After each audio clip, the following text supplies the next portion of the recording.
My brother-in-law sabotaged my wedding, so I made sure his marriage never happened. I should have seen the red flags when Derek started dating my sister 3 years ago. He was charming at family dinners, always offering to help mom with dishes while making subtle digs about my fiancé Adrian being too soft for manual labor. He'd comment on Adrian's desk job, saying real men worked with their hands. He'd flex his biceps from his construction work and ask Adrian if he'd ever built anything with his bare hands. When Adrian proposed after 2 years together, Derek was the first to congratulate us, but something in his smile felt predatory, like a hunter watching prey walk into a trap. The wedding planning became Derek's obsession in ways that made my skin crawl. He volunteered for everything: venue scouting, vendor meetings, bachelor party planning. He knew more about wedding cake flavors and flower arrangements than I did, which should have been concerning for a guy who claimed to hate girly stuff. My sister thought it was sweet how invested he was in our happiness. She'd brag to her friends about having such a supportive boyfriend who cared about family. I thought it was weird, but Adrian convinced me to appreciate the help since Derek was practically family now. Derek's involvement escalated beyond normal helpful brother-in-law territory. He insisted on meeting with vendors alone, claiming he had better negotiation skills than Adrian and me combined. He'd return from these meetings with contracts that seemed too good to be true, discounts that didn't make sense,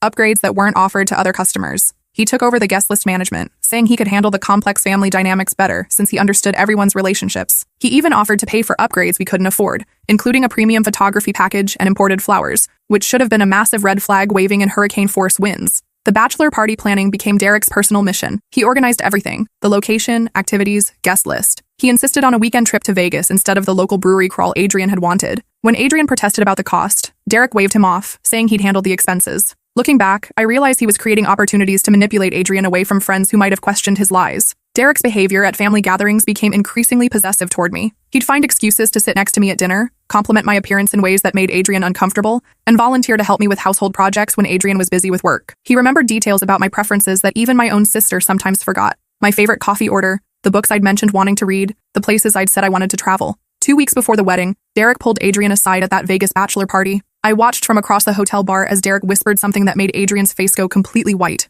Adrian stumbled backward like he'd been physically struck, knocking over his beer and sending foam cascading across the bar top. When I asked what they'd discussed, Adrian just shook his head and ordered another drink, then another and another. He was quiet for the rest of the night, barely participating in the festivities Derek had so carefully orchestrated. The bachelor party took a dark turn after that conversation. Adrian became withdrawn and paranoid, constantly checking his phone with growing anxiety. He'd receive text messages that made him flinch, then delete them immediately. When his friends tried to cheer him up with the planned activities, he participated with the mechanical enthusiasm of someone going through the motions, while his world collapsed internally. Derek, meanwhile, played the role of concerned future brother-in-law perfectly. He made sure Adrian kept drinking, encouraging him to drown his sorrows while appearing supportive and understanding. He'd put his arm around Adrian's shoulders and whisper what looked like comforting words, but I now realize he was probably adding more poison to the wound he'd just created. The days leading up to the wedding, Adrian became increasingly distant and erratic. He'd stare at his phone with a sick expression, scrolling through messages that made his hands shake visibly. Then he'd quickly hide the screen when I approached, claiming it was just work stuff that he didn't want to bother me with during such a stressful time. He stopped making eye contact during conversations about our honeymoon,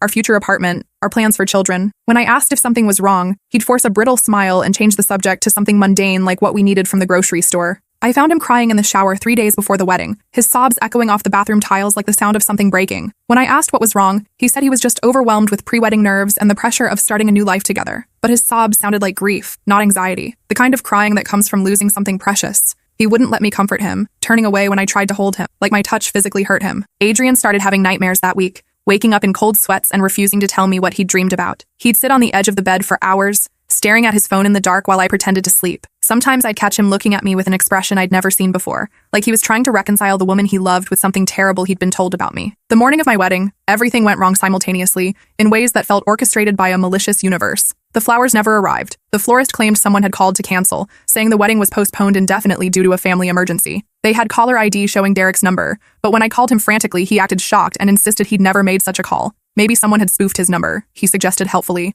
The photographer called in sick with food poisoning that seemed suspiciously convenient, especially since Derek had recommended her specifically and praised her professionalism. The catering company insisted we'd canceled our order 3 days prior, even though I'd confirmed everything just yesterday and had emails to prove it. They showed me a cancellation request that had supposedly come from my email address, but the timestamp showed it was sent while I was at work with dozens of witnesses. The wedding dress that had been delivered the day before was somehow missing a crucial button, making it impossible to close properly. The transportation company for the wedding party claimed their vans had broken down overnight. Even the church's sound system malfunctioned, producing feedback whenever someone tried to use the microphone. But the worst part came when Adrian didn't show up to the ceremony. His best man paced nervously at the altar, checking his phone every few seconds and whispering urgent messages to someone who clearly wasn't responding. The groomsmen whispered among themselves, clearly as confused and concerned as everyone else. Adrian's parents sat in the front row looking mortified, his mother dabbing at tears with a tissue while his father kept checking his watch and muttering under his breath. I stood at the altar in my grandmother's vintage lace wedding dress, the one my mom had carefully preserved for 30 years in acid-free tissue paper and cedar storage. The dress had been worn by 3 generations of women in our family, each one successfully married and happy. I watched 200 guests fidget in their seats as minutes ticked by with agonizing slowness.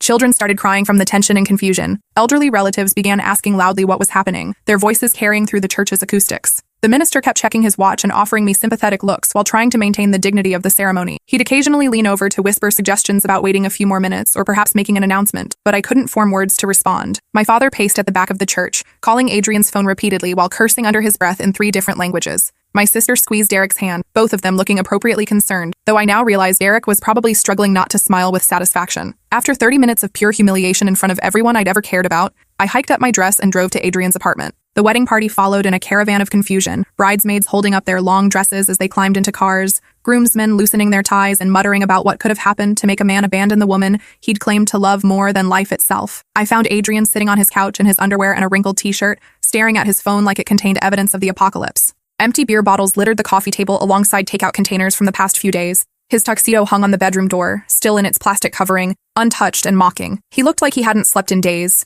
his eyes red-rimmed and hollow, his usually well-groomed appearance completely disheveled. "What's wrong?" I asked, my wedding dress dragging across his dirty floor, the pristine white fabric picking up crumbs, cat hair, and the remnants of whatever sad meal he'd eaten alone while deciding not to marry me. He looked up with hollow eyes that I'd never seen before, the eyes of someone whose entire world had collapsed and left them questioning everything they'd ever believed about the people they loved most. "I can't marry you," he said quietly, his voice breaking on every word like each syllable was cutting his throat. "Not after what Derek told me, not after what I've seen. I can't look at you without seeing those messages, those photos. I can't touch you without thinking about where you've been and who you've been with." My blood went cold as ice water flooded my veins. "What messages? What photos?" Adrian pulled out his phone with shaking hands and showed me screenshot after screenshot of text conversations that appeared to be between me and my ex-boyfriend Trevor. Messages talking about missing him desperately, planning secret meetups at hotels, describing intimate details of hookups that supposedly happened during my bachelorette party in Vegas. Photos that looked like me in hotel rooms with men I'd never seen before, time-stamped during girls' weekends when I'd supposedly been cheating and laughing about it with my friends. The evidence was overwhelming in its volume and convincing in its detail. Derek had spent months systematically feeding Adrian fabricated proof of infidelity. He'd hired someone skilled in photo manipulation to create fake social media posts, edited screenshots of non-existent conversations, even manufactured fake GPS data showing me at locations I'd never visited. The level of detail was staggering. Fake Uber receipts showing trips to hotels, doctored credit card statements with charges at romantic restaurants, even fake text message threads with my bridesmaids discussing covering up my affairs and helping me deceive Adrian. The psychological torture Derek had inflicted on Adrian was sadistic in its precision. He'd fed Adrian just enough evidence to plant doubt, then slowly added more details over time, building a case that seemed ironclad. Adrian had been living in hell for weeks, believing the woman he loved was not only betraying him, but mocking him with his future brother-in-law, discussing their relationship like it was a joke while she conducted multiple affairs behind his back. The fake evidence played on every insecurity Adrian had ever expressed about our relationship. His worry that I was too good for him, his fear that I'd get bored with his quiet personality, his concern that he couldn't compete with more exciting men. Derek had weaponized Adrian's love for me against both of us, using the depth of his feelings to make the fabricated betrayal hurt even more. When I confronted Derek at the reception venue, which my family had decided to turn into the most depressing family dinner in history, rather than waste the food and lose the deposits, he smirked with unmistakable satisfaction. He carved into his prime rib with surgical precision while making direct eye contact, like he was demonstrating what he'd done to my life with the same methodical care. Adrian deserved to know the truth about who he was marrying, Derek said, his voice dripping with false concern while barely concealing his triumph. I was just being a good brother-in-law, protecting him from making a terrible mistake. You can't be angry at me for caring about family and looking out for the people I love. My sister sat beside him, looking confused but supportive, nodding along with his explanation because she had no idea her boyfriend had just destroyed her sister's life for sport. She even reached over to squeeze my hand sympathetically, thinking Derek had done me a favor by exposing some terrible truth about my character before I could hurt Adrian even more. That's when the pieces clicked into place with horrifying clarity. This wasn't about protecting Adrian or caring about my sister's feelings or maintaining family harmony. Derek had been harboring an obsession with me since high school, nursing a decade-old crush that had curdled into something dark and possessive over the years. I remembered now how he used to stare at me during family gatherings, his eyes following my movements with uncomfortable intensity, how he'd always volunteer to drive me places when my car was broken, offering help with an eagerness that seemed disproportionate, how he'd show up at my apartment during college with pizza and excuses about being in the neighborhood, even though he lived 40 minutes away. Destroying my wedding wasn't about justice or family loyalty or protecting anyone from harm. It was about eliminating the competition so he could swoop in as my savior during my darkest hour. He'd planned to comfort me through the heartbreak he'd caused, positioning himself as the one person who truly understood my pain and could help me heal from Adrian's betrayal. He'd calculated that it would take approximately 6 months for me to be vulnerable enough to consider dating my sister's boyfriend, at which point he planned to gradually end things with her and make his move on me. The realization made me physically sick. I excused myself to the bathroom and vomited everything I'd tried to eat that day, then sat on the cold tile floor while the magnitude of Derek's manipulation sank in. He'd spent months planning this destruction, calculating every detail, anticipating my emotional responses, and crafting a timeline for winning me over through manufactured trauma. I spent the next 6 months methodically gathering evidence of Derek's manipulation while pretending to be the heartbroken victim he wanted me to be. I let him comfort me over coffee dates where he'd trash Adrian for abandoning me without even giving me a chance to explain my side of the story. I nodded sympathetically when he explained how I deserved so much better than someone who'd believe lies about me without even asking for my perspective on the supposed evidence. Derek played his role perfectly during those months. He'd text me daily to check on my emotional state, offer to take me out to distract me from my pain, and gradually escalate the physical comfort he offered. Longer hugs, hands on my shoulders, sitting closer during our conversations. He'd badmouth Adrian at every opportunity, pointing out character flaws that supposedly made him unworthy of my love and unsuitable as a life partner. Meanwhile, I hired a digital forensics expert, recommended by a lawyer friend who specialized in cybercrime cases. For $2,000, he recovered the deleted messages between Derek and the person he'd paid to create the fake screenshots, a freelancer from overseas who specialized in creating fake social media evidence for divorce cases and bitter custody battles. The messages detailed exactly what Derek wanted fabricated, including specific dates and locations that would maximize the emotional damage to Adrian while making the evidence seem authentic and spontaneous. The forensics expert also helped me trace the financial trail of Derek's sabotage campaign. Derek had used different names and burner phones to contact my wedding vendors, but the payment methods all traced back to credit cards registered to his construction company. The florist cancellation, the photographer's mysterious food poisoning, the catering company's confusion about our order being canceled, even the transportation company's convenient van breakdown. He'd thought of everything, planned every detail, and executed it with the precision of a military operation. But the most damning evidence came from Derek's own digital footprint, which he'd been careless about covering because he never expected anyone to investigate. His browser history revealed months of research into photo manipulation software, tutorials on creating fake text message screenshots, forums where people discuss the best ways to break up couples without leaving evidence. His Google searches included terms like how to make someone look unfaithful, creating fake GPS data, psychological manipulation techniques for controlling women, and how long it takes someone to get over a broken engagement. I even found his contingency plan, a detailed document outlining how he'd comfort me after the wedding disaster, gradually building my trust and dependency until I'd naturally turn to him for emotional support. He'd calculated the timeline down to specific weeks, predicting when I'd be vulnerable enough to consider dating my sister's boyfriend, and mapping out how he'd handle the transition from supportive friend to romantic interest. The document revealed the depth of his obsession and the calculated nature of his manipulation. He'd studied my personality, my emotional patterns, my response to stress and trauma. He knew exactly which buttons to push and when to push them, how to present himself as my savior while destroying everything that made me happy. Derek and my sister were planning their own wedding for the following spring, an elaborate affair that would cost more than my destroyed wedding had. He'd proposed just 2 months after my disaster, claiming my heartbreak had inspired him to not waste time with the woman he loved and to seize happiness while he could. The engagement ring was almost identical to the one Adrian had given me. Derek had apparently been paying attention to every detail of my life for years, cataloging my preferences and reactions for future use. My sister was over the moon about the engagement, planning the elaborate wedding she'd always dreamed of since we were children. She asked me to be her maid of honor, saying she couldn't imagine walking down the aisle without her sister by her side after everything we'd been through together. The irony made me want to scream, but I accepted graciously, knowing it would give me the perfect opportunity for revenge and the access I'd need to destroy Derek's life as thoroughly as he'd destroyed mine. As their wedding day approached, I prepared my plan with surgical precision and methodical attention to detail. First, I reached out to Adrian, who'd spent months drowning in guilt about abandoning me at the altar. The fake evidence had been so convincing that he'd never questioned its authenticity, even though his therapist had started suggesting that the sheer volume of incriminating material seemed suspicious and potentially fabricated. Adrian had been seeing a counselor twice a week, trying to process the trauma of believing someone he loved was betraying him while maintaining the facade of a happy relationship. When I showed him the evidence of Derek's deception, he collapsed onto his kitchen floor and sobbed like a child whose entire world had been revealed as a lie. The relief of learning that his instincts about my character had been correct warred with the horror of realizing how thoroughly he'd been manipulated by someone he'd trusted as family. The guilt of abandoning me on our wedding day based on fabricated evidence was crushing him, but the anger at Derek's betrayal was even stronger. "I'm so sorry," he said, holding the printed screenshots that proved our text conversations were fake, and the timeline that showed how Derek had constructed his web of lies. "I should have trusted you. I should have asked you directly about the evidence instead of believing that psychopath. I should have known you'd never do those things. We didn't get back together immediately. Too much damage had been done to our trust and too much time had passed for us to simply resume where we'd left off." But Adrian agreed to help me expose Derek, motivated by his own desire for revenge against the man who'd destroyed what we'd built together. He still had all the fake evidence on his phone, preserved as a digital monument to his pain and Derek's manipulation. We spent hours documenting everything, creating a comprehensive timeline that showed exactly how Derek had built his web of lies over months of careful planning. Adrian helped me understand the psychological impact of Derek's manipulation from the victim's perspective, describing the sleepless nights, the constant doubt, the way the fake evidence had made him question everything he'd believed about love and trust.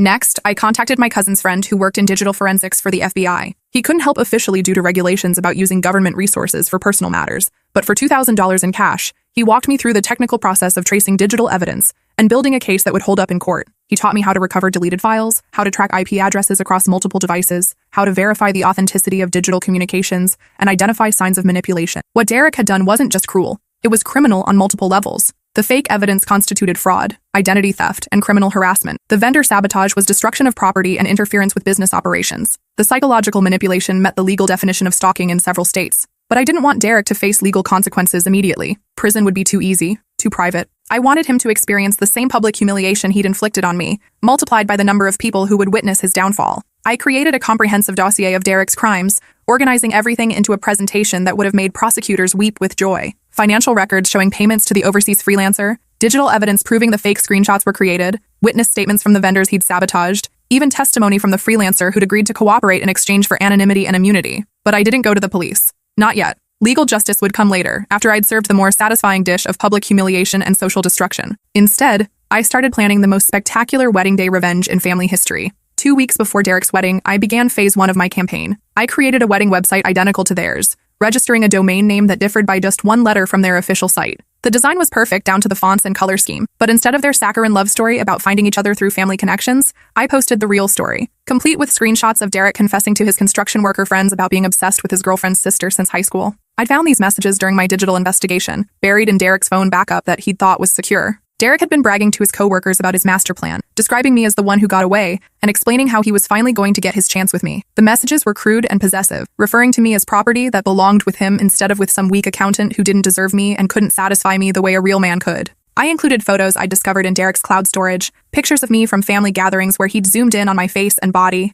images he'd screenshot from my social media and saved in a folder labeled Future Wife. There were even photos he'd taken secretly at family events over the years, candid shots of me laughing or eating or talking to relatives, all saved with dates and captions like "Beautiful smile today," or "Perfect as always," or "Can't wait much longer." The evidence painted a disturbing picture of a man whose interest in my sister was primarily motivated by proximity to me. He'd cultivated their relationship as a way to stay close to his real target, viewing her as a consolation prize and strategic position while he worked to eliminate his competition for my affections. I registered their wedding hashtag on every social media platform and filled the feeds with evidence of Derek's manipulation and obsession. Every guest who searched for wedding photos or tried to post congratulations would instead find proof that the groom was a predator who destroyed his future sister-in-law's wedding out of jealousy and possessive obsession. The timing was crucial for maximum impact. I released the information gradually over 2 weeks, starting with the most damning evidence and building to the most shocking revelations. I wanted guests to have time to process what they were seeing, to share the information with other attendees, to build anticipation and dread for the confrontation that would inevitably come on Derek's wedding day. 3 days before their wedding, I mailed individual letters to every guest on their invitation list.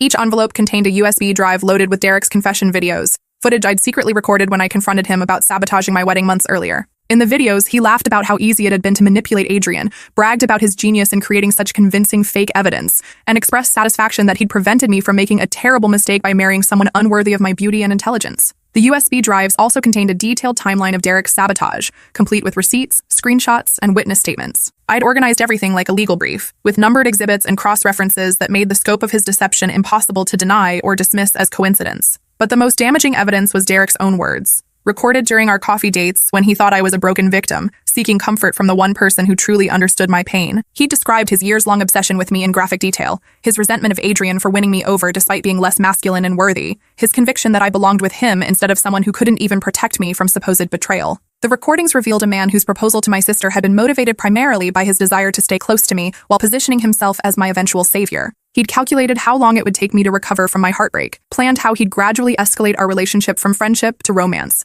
and even discussed how he'd handle ending things with my sister once I was ready to be with him. I also included a personal letter to each guest, explaining my decision to expose Derek publicly, rather than handling the situation privately through family channels. I described the months of therapy I'd needed to recover from the trauma of being abandoned at my own wedding, the financial losses from canceled vendors and non-refundable deposits, the damage to my reputation when people assumed I'd done something terrible to drive Adrian away on what should have been the happiest day of our lives. The letters detailed how Derek had used his position as my sister's boyfriend to gain access to my personal information, my wedding plans, and my relationship with Adrian, how he'd exploited family trust to destroy everything I'd worked to build, then positioned himself as my comforter during the aftermath he'd orchestrated. The morning of Derek's wedding, I positioned myself across the street from the church with a perfect view of arriving guests. I'd rented an inconspicuous sedan with tinted windows and brought coffee, snacks, and a camera with a telephoto lens like I was settling in for professional surveillance. I watched as families huddled around phones in the parking lot, passing around the evidence I'd provided like contraband that could explode at any moment. The reactions were even better than I'd hoped for. I saw my uncle's face go white as he listened to Derek's recorded confession through earbuds,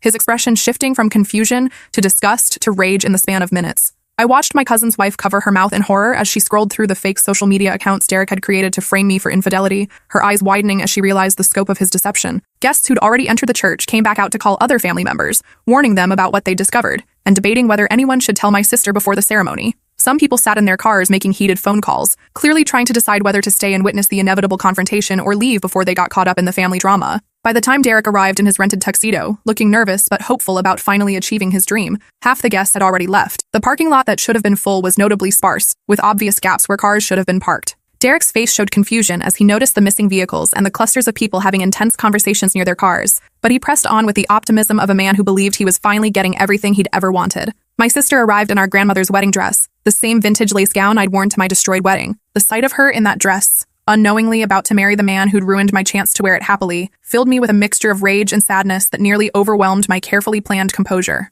I watched her enter the church with our father, both of them oblivious to the disaster waiting inside those sacred walls. Dad looked proud and emotional, probably thinking about how beautiful his youngest daughter looked and how happy Derek seemed to make her. He had no idea he was walking her into the most humiliating moment of her life, just as he'd walked me down the aisle 6 months earlier, only to watch me stand there abandoned and heartbroken. Inside the church, the atmosphere was tense and expectant. Guests whispered among themselves while casting suspicious glances at Derek, who stood at the altar looking increasingly uncomfortable as he noticed the hostile stares and empty pews. The minister seemed confused by the sparse attendance and the obvious tension in the room, but he proceeded with the ceremony according to tradition. When the minister asked if anyone objected to the marriage, my uncle stood up with theatrical timing that made me proud of our family's sense of drama. "I object," he said loudly, his voice carrying clearly through the half-empty church and echoing off the stone walls. "This man is a liar, a manipulator, and a predator who destroyed his future wife's sister's wedding out of jealousy and obsessive possession." The church erupted in chaos as guests who hadn't seen the evidence yet began frantically checking their phones while those who had seen it started shouting questions at Derek, demanding explanations for the recordings and screenshots that proved his guilt.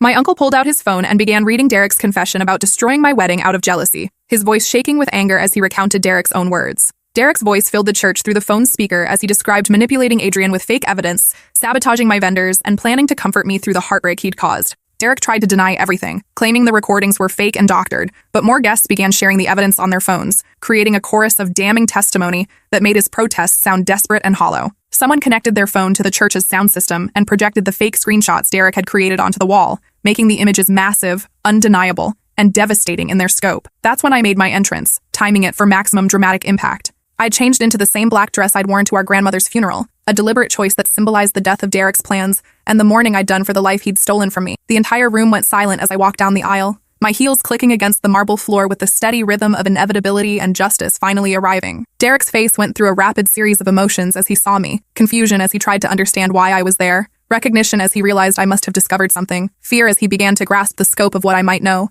and finally desperate rage as he understood that his carefully constructed plans were crumbling around him in the most public way possible. "You destroyed my wedding day," I said calmly, stopping in front of Derek and my sister at the altar where I should have been standing with Adrian 6 months earlier. "So I thought I'd return the favor and show everyone who you really are." I opened the thick folder I'd been carrying and began reading Derek's text messages to the person he'd hired to create fake evidence against me, my voice carrying clearly through the church's acoustics as I shared his Google search history, which included terms like how to break up a couple using fake evidence and psychological manipulation techniques for controlling women. The evidence wasn't just damning because of what Derek had done to me. It revealed the calculating nature of his character and his willingness to destroy innocent people to get what he wanted. These weren't the actions of a man who'd made a mistake or acted impulsively. They showed a predator who'd spent months planning my destruction for his own benefit. Derek lunged at me when I started reading his messages about being obsessed with me since high school, but my uncle and 2 male cousins intercepted him before he could reach me. His loss of control in front of the remaining wedding guests was the final proof that everything I'd revealed about his true nature was accurate. A man who'd resort to violence when his manipulation was exposed.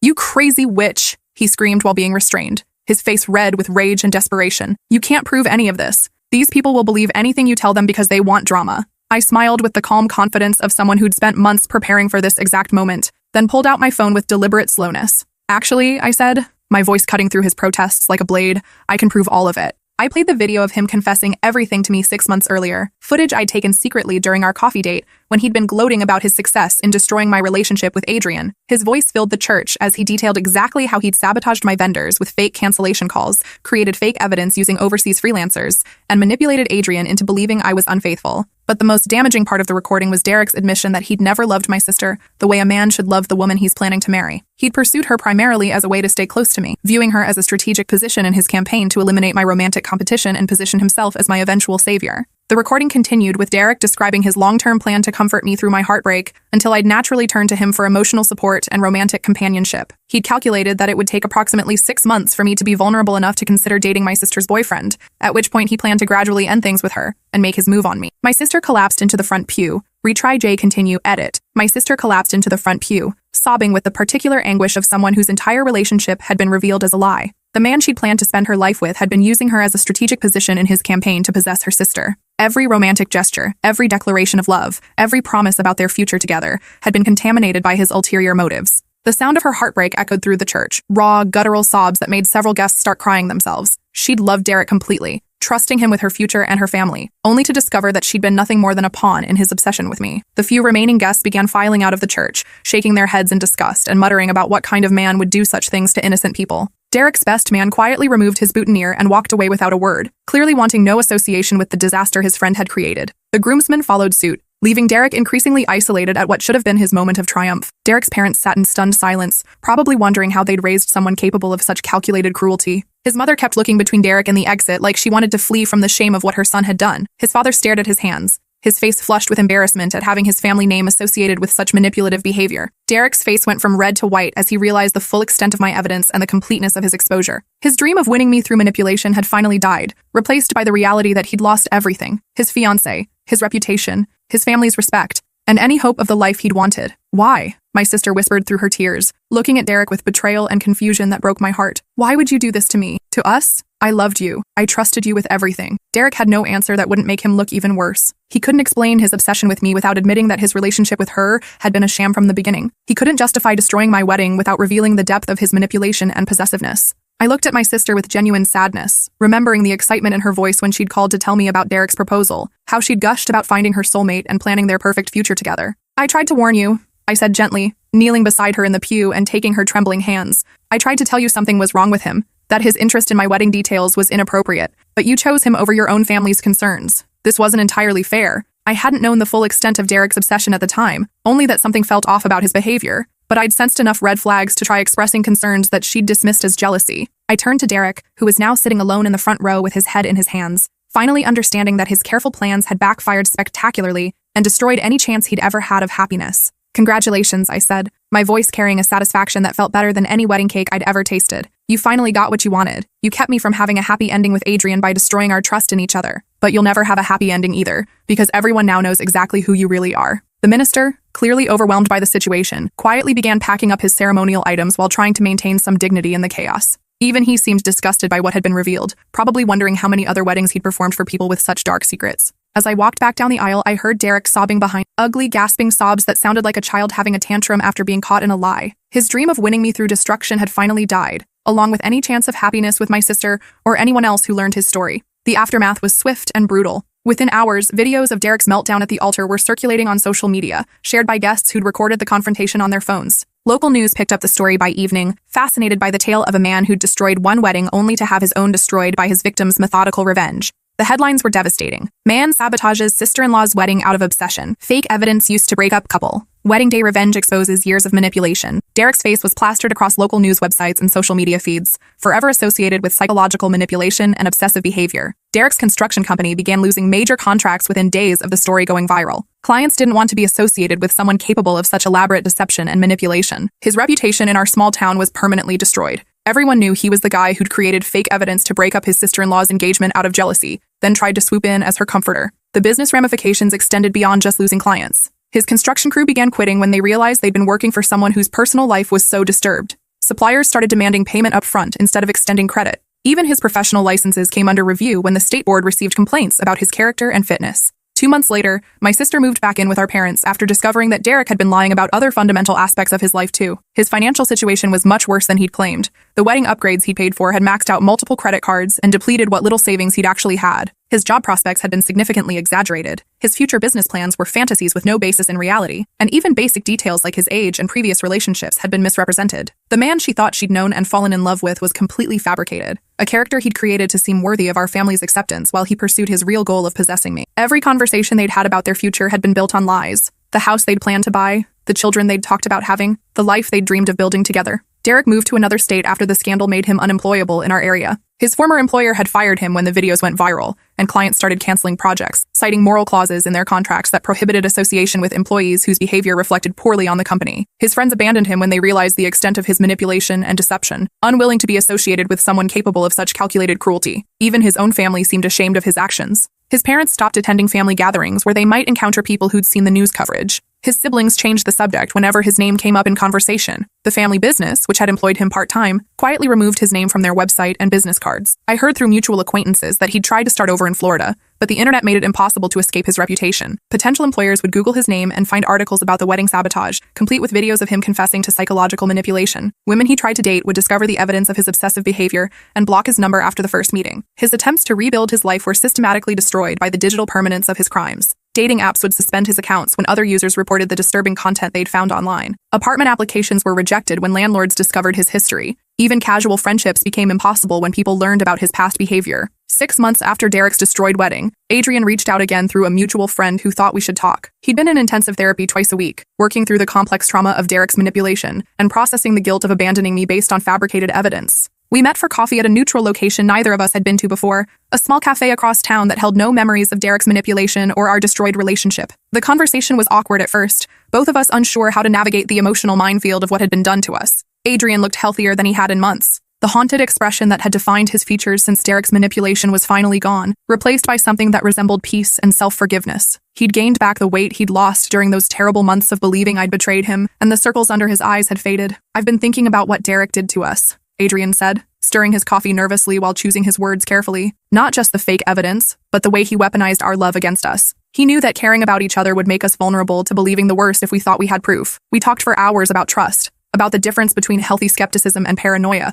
about how Derek had exploited Adrian's deepest insecurities about not being good enough for me. The conversation was painful, but necessary, like cleaning out an infected wound that had been festering for months. Adrian described the psychological torture of living with Derek's fake evidence. How he'd check his phone obsessively hoping to find proof that it was all a misunderstanding. How he'd stare at my photo trying to reconcile the woman he loved with the person Derek had convinced him I was. He'd stopped eating, stopped sleeping, stopped finding joy in anything because his entire world had been poisoned by lies. I told him about my own journey through the aftermath. The therapy sessions where I'd processed the trauma of being abandoned at my own wedding. The months of planning my revenge while pretending to be Derek's victim. The satisfaction and emptiness I'd felt watching Derek's life crumble in real time. We're taking things slowly now. Rebuilding what Derek tried to destroy one careful conversation at a time. Some wounds take years to heal completely, but at least now we know the truth about what happened and why. We understand the scope of Derek's manipulation and can work together to rebuild the trust he'd systematically destroyed. Adrian proposed again 8 months later, but this time was completely different from our first engagement. Instead of a public proposal at an expensive restaurant like before, he asked me privately in our apartment while we were cooking dinner together.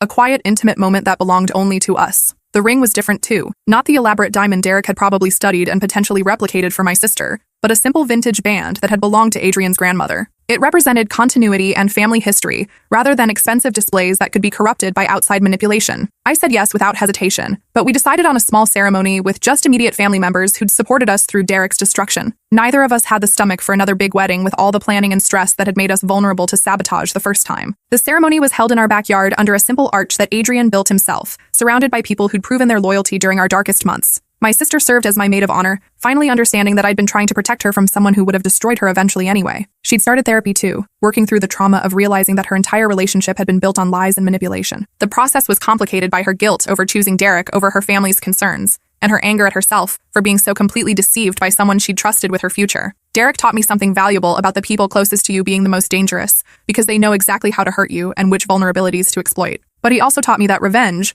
when executed with patience and surgical precision, can be more satisfying than any traditional happy ending. My sister and I slowly rebuilt our relationship over months of honest conversations about Derek's manipulation and how it had affected both of us in different ways. She finally understood that I hadn't been trying to ruin her happiness. I'd been trying to protect her from someone whose obsession with me had made him incapable of truly loving her. The healing process was complicated by guilt on both sides, and the need to rebuild trust that Derek had systematically undermined. I felt guilty for not recognizing the full extent of his obsession sooner and warning her more directly about the danger he represented. She felt guilty for choosing her boyfriend over her sister when I tried to express concerns about his increasingly inappropriate behavior. But we worked through it together, supported by family therapy sessions and our shared understanding of how thoroughly Derek had manipulated both of us for his own twisted purposes. We learned to recognize the signs of manipulation and gaslighting, educating ourselves about psychological abuse so we'd never be vulnerable to such tactics again. As for Derek, I continued to hear updates through our small town's efficient gossip network. His attempts to rebuild his life in Florida had failed miserably when the story followed him there through social media connections and Google searches.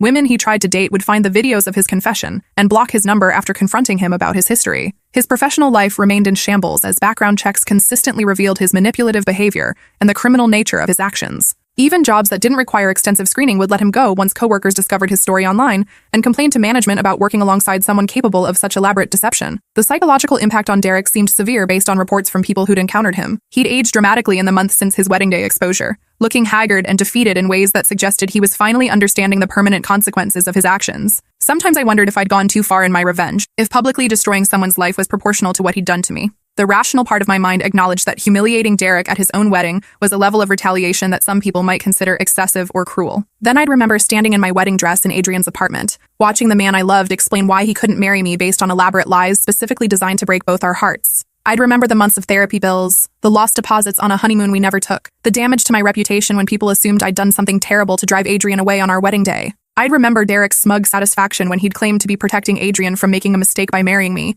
the way he'd carved his steak while making direct eye contact like he was demonstrating what he'd done to my life with surgical precision. Derek had gambled everything on a plan to possess me through psychological manipulation and systematic destruction of my happiness. He'd calculated every move, anticipated my emotional responses, and planned to comfort me through trauma he'd deliberately created. The public humiliation he'd experienced was directly proportional to the private hell he'd created for Adrian and me. Most importantly, exposing Derek publicly had served a greater purpose beyond personal revenge. Other women in our community had come forward after seeing the news coverage, sharing stories of Derek's inappropriate behavior toward them over the years, unwanted attention, boundary violations, manipulative tactics they dismissed as awkward social skills. The pattern revealed Derek as a serial manipulator whose obsession with me was just his most elaborate scheme. By destroying his reputation, I'd potentially protected future victims from experiencing what Adrian and I had endured. For the first time in years, I'm finally at peace with my decisions and their consequences. My marriage to Adrian is stronger because we've survived the worst kind of betrayal and manipulation together, emerging with a deeper understanding of trust and communication. My relationship with my sister has been rebuilt on a foundation of complete honesty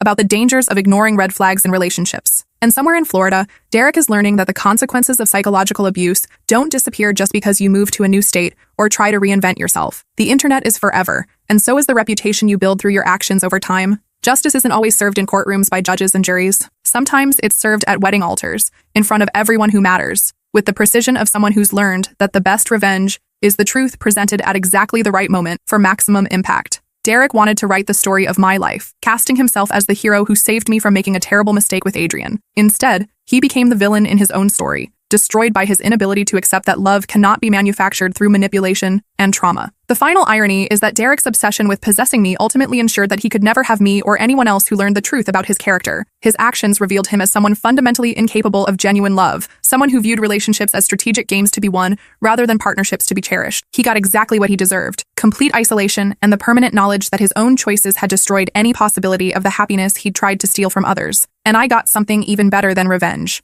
the satisfaction of knowing that truth and justice had prevailed, that manipulation had been exposed, and that the people I loved were finally safe from Derek's toxic influence. Sometimes the best ending isn't the one you originally planned. It's the one you create through courage, patience, and the refusal to let evil triumph over good.